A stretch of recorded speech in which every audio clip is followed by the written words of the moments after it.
دیکھیے، یہ شروع ہوتا ہے صرف اپنی سمت یعنی اپنا ڈائریکشن خالق کی طرف درست کرنے سے، پھر یہ اندر کی اور روح کی صفائی کرتا ہے اور آخر میں ایک ایسے حیران انگیز مقام پر لے جاتا ہے جہاں قدرت آپ کے ماضی کی غلطیوں اور گناہوں تک کو نیکیوں میں بدل دیتی ہے نا حیران کن بات؟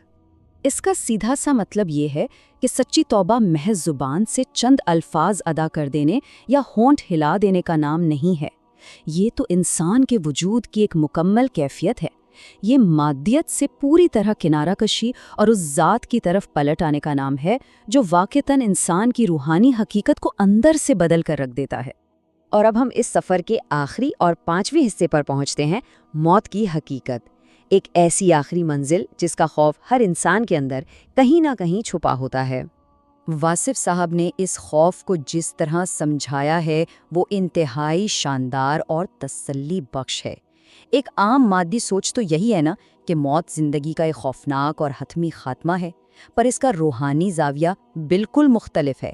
اس کے مطابق موت کوئی انجام نہیں ہے، یہ تو بس ایک حالت سے دوسری حالت میں منتقلی کا نام ہے، بالکل ویسے ہی جیسے پانی کی لہر پستی سے بلندی کی طرف سفر کرتی ہے۔ یہ افکار موت کے خوف کو منظم طریقے سے ختم کرنے کا ایک پورا فریم ورک دیتے ہیں۔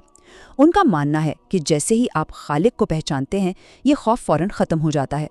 آخرت کا ڈر انسان کو ڈرانے کے لیے نہیں بلکہ آج کے اعمال ٹھیک کرنے کے لیے ہے، اور جب عشق الہی دل میں اتر آئے تو دنیاوی پریشانیاں ایک ایسے ابدی سکون میں بدل جاتی ہیں جسے کوئی آپ سے چھین نہیں سکتا۔ یہ قول ان تمام تعلیمات کا نچوڑ ہے۔ جو شخص اللہ کو پہچان لیتا ہے اس کے لیے موت کا خوف ختم ہو جاتا ہے، یعنی جس دن انسان کو اپنے خالق کی معرفت مل گئی اس کے ذہن سے موت کی انجام ہونے کا وہم ہمیشہ کے لیے ٹوٹ جاتا ہے، اور جو باقی رہ جاتا ہے وہ ہے صرف مکمل ذہنی اور روحانی اطمینان۔ اس نشست کے اختتام پر میں چاہوں گا کہ ہم سب ایک بہت گہرے سوال پر غور کریں۔ اگر حقیقی علم واقعتاً عقل کو عشق میں بدلتا ہے اور عشق موت کے خوف کو اس ابدی سکون میں تبدیل کر دیتا ہے، تو آج ہماری روح کس سمت سفر کر رہی ہے؟ کیا ہم صرف دنیاوی کامیابیوں کی اس اندھی دوڑ میں گم ہیں، یا اس حقیقی علم کی تلاش میں ہیں جو واقعی روح کو صدا کا سکون دے سکے؟ یہ ایک ایسا سوال ہے جو یقیناً ہم سب کو اپنے آپ سے ضرور پوچھنا چاہیے۔ کیا یہ ممکن ہے کہ ہماری جو ڈگریاں ہیں، یعنی جو ہماری اعلیٰ تعلیم ہے، اور وہ تیز ترار ذہنت جس پر ہم سب کو اتنا فخر ہوتا ہے، کیا یہ ممکن ہے کہ دراصل وہی چیزیں ہمیں کائنات کی سب سے بڑی سچائیوں سے دور کر رہی ہوں؟ اچھا، یہ واقعی ایک بہت ہی چونکا دینے والا خیال ہے۔ مطلب ہم تو بچپن سے یہی سنتے آئے ہیں نا کہ تعلیم حاصل کرو۔ بالکل، تاکہ ہم دنیا کو سمجھ سکیں۔ ہم ایک ایسے دور میں جی رہے ہیں جہاں معلومات کا ایک نہ ختم ہونے والا سیلاب ہے۔ ہم روز نئی چیزیں سیکھتے ہیں، کتابیں کھنگالتے ہیں اور سمجھتے ہیں کہ بس ہم بہت باشعور ہو گئے ہیں۔ ہاں، اور یہی وہ دھوکہ ہے جس کا شکار ہم سب ہیں۔ ایگزیکٹلی۔ تو آج کے اس ڈیپ ڈائیو میں ہم ایک ایسے فلسفے میں اترنے والے ہیں جو اس پوری سوچ کو بالکل الٹ کر رکھ دیتا ہے۔ میں واصف علی واصف کی مشہور کتاب گفتگو 2 اور ان کی مختلف فکری محافل کا مطالعہ کر رہی تھی، اور مجھے کچھ ایسے تصورات ملے جنہوں نے واقعی میرے سوچنے کا زاویہ بدل دیا۔ واصف صاحب کا انداز فکر ہے ہی ایسا، وہ بنیاد کو ہلاتے ہیں۔ ہاں، مطلب ہم ہمیشہ یہ کھوج لگانا کی کوشش کرتے ہیں کہ نیا کیا سیکھا جائے، لیکن آج ہم یہ سمجھنے کی کوشش کریں گے کہ حقیقی علم دراصل ہے کیا، اور کیسے ہماری اپنی عقل، جسے ہم اپنا سب سے بڑا ہتھیار سمجھتے ہیں، بعض اوقات ہماری سب سے بڑی رکاوٹ بن جاتی ہے۔ چلیں اس عقدے کو کھولتے ہیں۔ دیکھیں، سب سے پہلے تو اس بات کو سمجھنا ہوگا کہ واصف علی واصف کے نزدیک اصل علم سے مراد کیا ہے۔ یہ وہ علم نہیں ہے جو کسی کو نوکری دلا دے یا معاشرے میں کوئی رتبہ دے دے۔ صحیح، یعنی مادی تعلیم سے ہٹ کر۔ بالکل، اصل علم وہ ہے جو انسان کو اپنے خالق سے جوڑے، جو اسے اس کی اپنی حقیقت بتائے۔ یہ بات بظاہر عجیب لگتی ہے کیونکہ ہم تو یہی مانتے ہیں کہ جو جتنا پڑھا لکھا ہے وہ اتنا ہی شعور والا ہے۔ ہاں، ہم تو ڈگریوں سے شعور ناپتے ہیں۔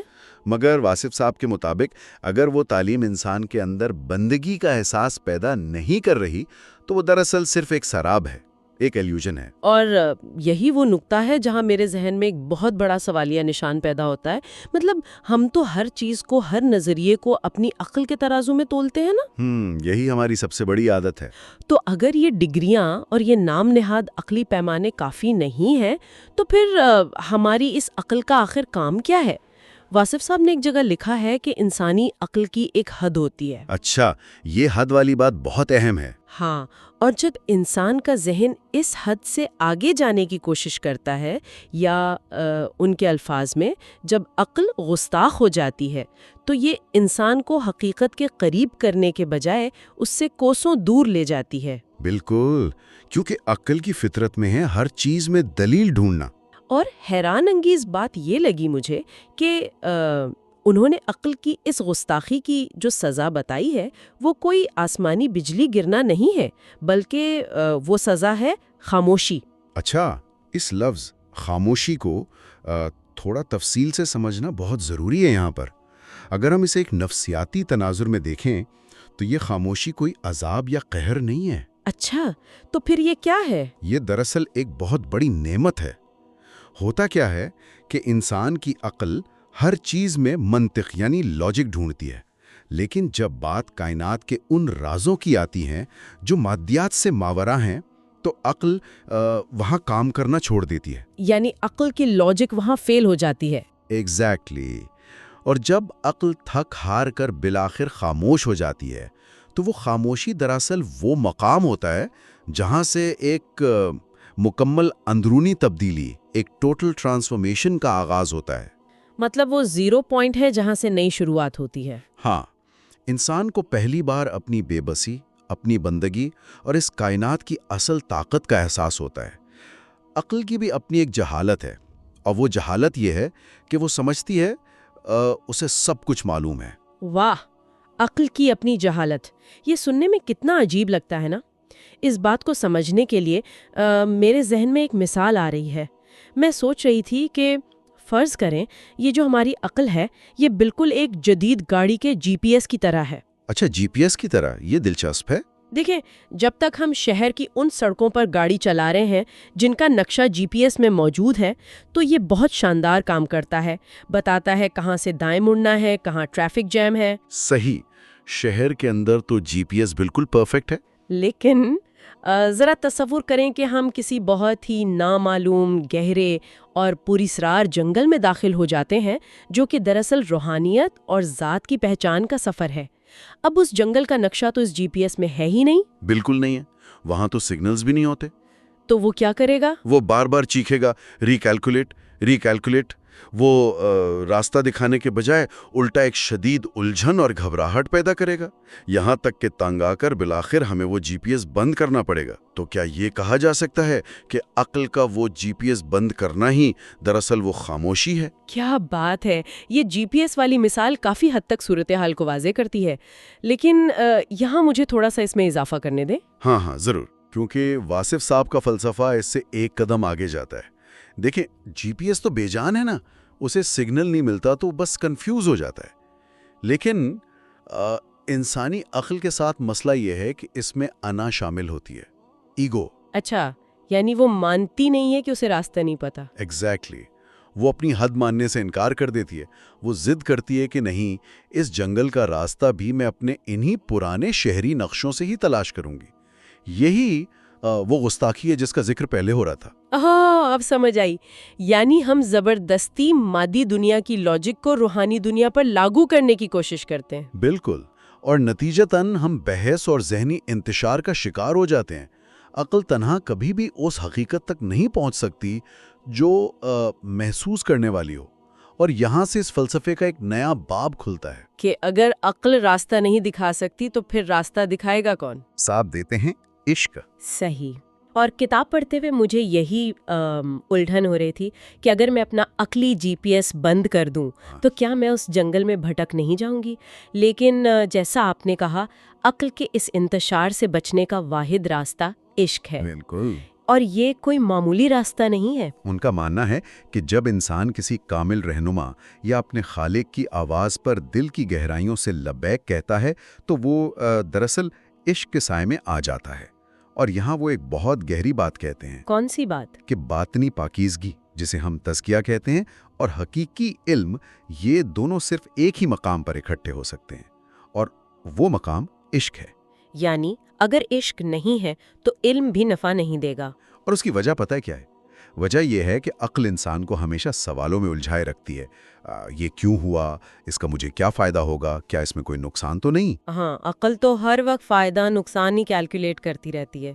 لیکن عشق انسان کے اندر ایک بالکل نیا شعور، ایک نئی فریکوینسی پیدا کر دیتا ہے۔ واصف صاحب اسے بڑی خوبصورتی سے سمجھاتے ہیں کہ جن کاموں کو کرنے کے لیے عقل کو بہت زیادہ ڈسپلن، مشقت اور قربانی کی ضرورت ہوتی ہے، عشق انہی کاموں کو انتہائی آسان بنا دیتا ہے۔ یعنی اوبیڈینس یا اطاعت آسان ہو جاتی ہے۔ ایگزیکٹلی۔ عقل انسان کو مصلحت اور اپنے فائدے کی سوچ میں قید رکھتی ہے، جبکہ عشق انسان کو اپنی ذات کی نفی کرنا سکھاتا ہے، اور جب ذات کی نفی ہو جائے تو بندگی کبھی بوجھ نہیں لگتی۔ اچھا، ایک منٹ رکیں، مجھے اس نقطے پر تھوڑا سا پش بیک لینا ہے، مطلب ایک تنقیدی سوال اٹھانا ہے۔ ہاں پوچھیں۔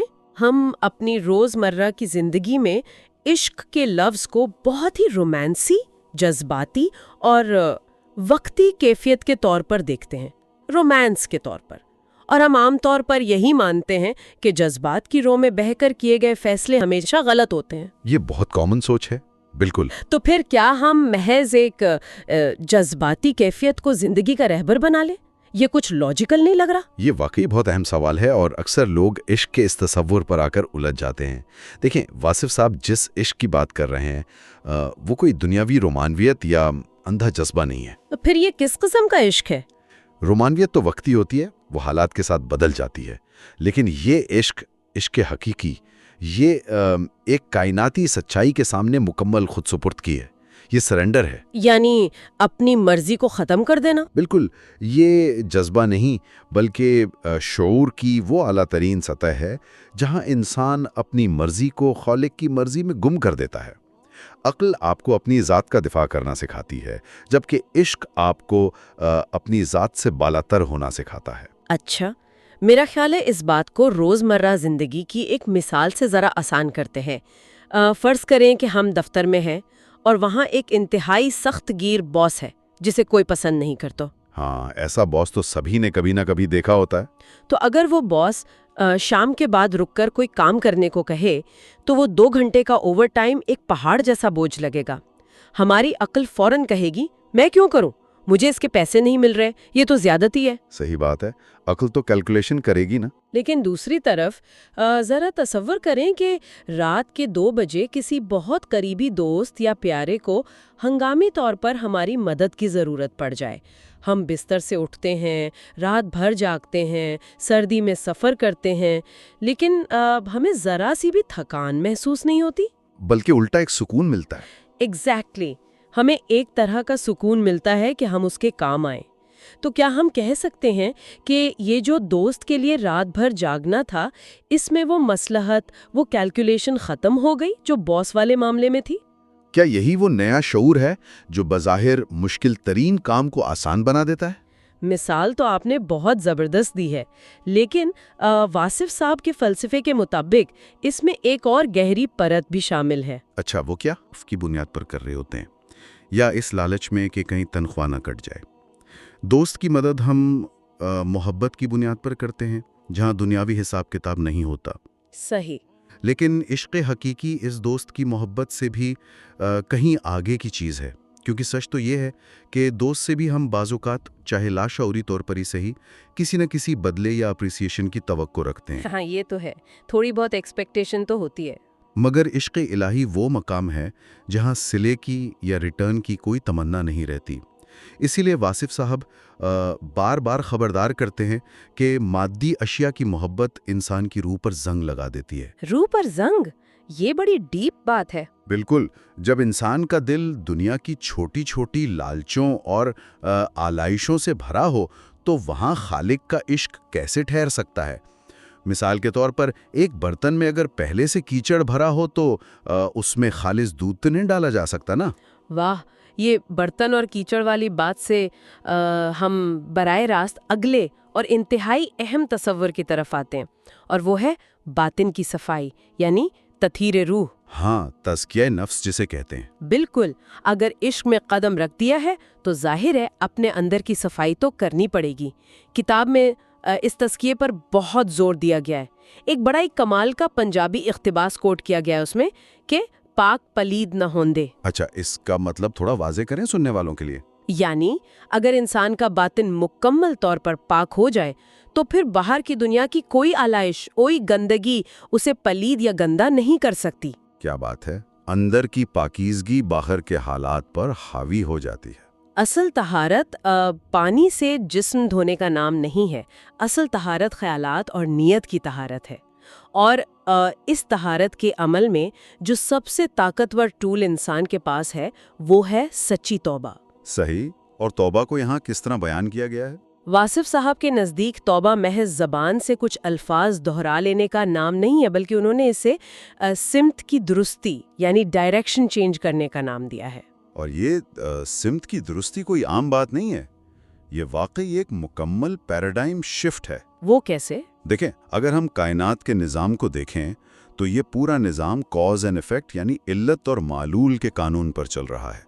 آپ آگ میں ہاتھ ڈالیں گے تو ہاتھ جلے گا، آپ برا کام کریں گے تو اس کا برا نتیجہ نکلے گا۔ یعنی ہر ایکشن کا ری ایکشن ہے۔ بالکل، یہ ایک کائناتی جال ہے، لیکن واصف صاحب کا فلسفہ بتاتا ہے کہ اس بے رحم اور ریاضیاتی جال سے نکلنے کا صرف ایک ہی راستہ ہے، اور وہ ہے اللہ کی رحمت اور سچی توبہ۔ یعنی توبہ اس جال کو توڑ دیتی ہے۔ ہاں، جب انسان واقعی اپنے دل سے توبہ کرتا ہے اور اپنی سمت درست کر لیتا ہے تو قدرت اس کے باطن کو اس قدر پاک کر دیتی ہے کہ مادی دنیا کا حساب کتاب وہاں فیل ہو جاتا ہے۔ اور حیران کن بات یہ ہے کہ سچی توبہ سے نہ صرف ماضی مٹ جاتا ہے بلکہ وہ پچھلی خطائیں نیکیوں میں بدل جاتی ہیں۔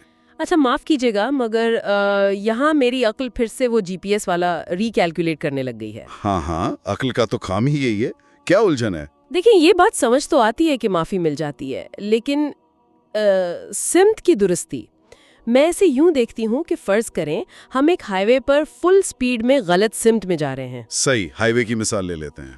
اب گاڑی چلاتے ہوئے ہم کتنا مرضی روتے رہیں، گڑ گڑاتے رہیں کہ ہائے میں غلط راستے پر آ گئی، اس رونے سے تو ہماری منزل قریب نہیں آئے گی نا۔ بالکل نہیں آئے گی۔ ہمیں آخر کار سٹیئرنگ ویل گھما کر ایک یو ٹرن لے کر مخالف سمت میں سفر شروع کرنا پڑے گا۔ یہی سمت کی درستی ہے۔ لیکن میری الجھن یہ ہے کہ یہ کیسے ممکن ہے کہ برسوں کا وہ غلط سفر، سالوں کا بوجھ اور وہ تمام غلطیاں جو ہم کر چکے ہیں محض ایک لمحے کے یو ٹرن سے نیکیوں میں بدل جائیں؟ یہ آخر کام کیسے کرتا ہے؟ یہ واقعی ایک بہت ہی لاجواب سوال ہے، اور لوگ اکثر اس پر آ کر اٹک جاتے ہیں، کیونکہ ظاہری آنکھ اور منطق تو یہی کہتی ہے نا کہ جو گزر گیا سو گزر گیا۔ ہاں، جو ٹائم ویسٹ ہو گیا وہ واپس تو نہیں آنا۔ لیکن جب ہم باطنی دنیا میں سمت درست کرتے ہیں تو ہم دراصل اپنی پوری حقیقت اور اپنے تناظر کو بدل دیتے ہیں۔ اسے یوں سمجھنے کی کوشش کریں کہ جب انسان سچے دل سے توبہ کرتا ہے تو اس کی پچھلی زندگی کی تمام غلطیاں اور گناہ دراصل اس کے لیے سبق بن جاتے ہیں۔ صحیح، یعنی وہ ایک لرننگ پوائنٹ بن جاتا ہے۔ ہاں، وہ ان غلطیوں سے وہ عاجزی، وہ دکھ اور وہ انکساری سیکھتا ہے جو شاید 100 سال کی عبادت سے بھی اسے نہ ملتی۔ چونکہ انہی غلطیوں کی وجہ سے وہ بالآخر اپنے خالق کے در پر روتا ہوا پہنچا ہے، تو وہ غلطیاں اس کے سفر میں رکاوٹ بننے کے بجائے اس کی بندگی کو مضبوط کرنے کا ایندھن بن جاتی ہیں۔ واہ، ایندھن بن جاتی ہیں، کیا خوبصورت تشبیہ ہے۔ بالکل، جب ایک برائی آپ کے اندر عاجزی پیدا کر کے آپ کو خالق کے قریب کر دے تو وہ برائی اپنا منفی اثر کھو دیتی ہے اور نیکی کے پلرے میں شمار ہونے لگتی ہے۔ یہ ہے وہ کیمیا، وہ کیمسٹری جو سچی توبہ پیدا کرتی ہے۔ کیا کمال نکتہ ہے یہ! یعنی وہ غلطی جس پر انسان شرمندہ ہوتا ہے، وہی شرمندگی اس کی انا کو توڑ دیتی ہے اور اسے وہ عاجزی عطا کرتی ہے جو اسے احسان تقویم کی طرف لے جاتی ہے۔ ایگزیکٹلی، اور احسان تقویم کا ذکر اس مقام پر بہت اہم ہے۔ ہاں، اور اس کتاب میں احسان تقویم پر بہت گہرائی سے بات کی گئی ہے۔ ہم معاشرے کو کیسے دیکھتے ہیں اور انسان کی حقیقت کیا ہے، اس پر گفتگو کرتے ہوئے قرآنی قسم یعنی زیتون کی قسم کا حوالہ دیا گیا ہے۔ انسان کی اس بہترین تخلیق کی طرف اشارہ ہے جسے احسان تقویم کہتے ہیں۔ لیکن ساتھ ہی انسان کی گراوٹ کا بھی ذکر ہے نا؟ بالکل، یہاں انسان کی زندگی کو اور معاشرے کو ایک لہر یعنی ایک ویو کی طرح پیش کیا گیا ہے. یعنی زندگی کوئی سیدھی لکیر نہیں ہے، اس میں عروج بھی ہے اور زوال بھی. اور اس لہر کے تصور سے واصف صاحب ایک بہت بڑا سماجی سبق دیتے ہیں. ہم اکثر دیکھتے ہیں کہ معاشرے میں کچھ لوگ بہت نیک نیتی سے اصلاح کی کوشش کرتے ہیں، تحریکیں چلاتے ہیں، مگر بری طرح ناکام ہو جاتے ہیں. ہاں، اور ہم سوچتے ہیں کہ نیت تو اچھی تھی، پھر ناکامی کیوں ہوئی؟ واصف صاحب اسے واضح کرتے ہیں کہ محض نیت کا درست ہونا کافی نہیں ہے. اگر آپ کی ٹائمنگ درست نہیں ہے، اگر وقت کا انتخاب غلط ہے، تو بڑے سے بڑا نیک مقصد بھی اپنی موت آپ مر جاتا ہے. یعنی اس لہر کو سمجھنا ضروری ہے. بالکل، معاشرہ ایک لہر کی طرح حرکت کرتا ہے، اور پھر وہ دنیاوی عروج کو بھی بڑی خوبصورتی سے ڈی کوڈ کرتے ہیں. فرماتے ہیں کہ دنیا کا عروج تو ایک بازار کی طرح ہے جو صبح سجتا ہے اور شام کو بند ہو جاتا ہے.